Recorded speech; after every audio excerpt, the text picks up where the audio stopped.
Spain வட ஆப்பிரிக்காவுடனான தனது எல்லைப் பகுதியான சயோத்தா மற்றும் மொரோக்கோ ஆகியவற்றுக்கு இடையிலான கடல் எல்லையில் 500 மீட்டர் நீளமுள்ள நீரில் மிதக்கும் தடுப்பை அமைத்துள்ளது.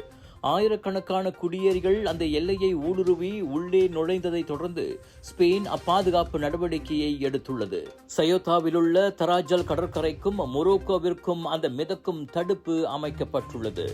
எல்லையை ஊடுருவி நுழைந்த சமயம் ஏற்பட்ட நெரிசலில் சிக்கியும் நீரில் மூழ்கியும் குறைந்தது 67 குடியேறிகள் உயிரிழந்ததாக ஸ்பெயின் அரசாங்கம் அறிவித்துள்ளது. கடந்த வாரம் 50,000 முதல் 60,000 வரையிலான குடியேறிகள் அப்பகுதிக்குள் திடீரென அத்துமீறி நுழைந்தனர். இருப்பினும் அவர்களில் பெரும்பாலானோர் விரைவில் திரும்பிச் சென்று விட்டனர்.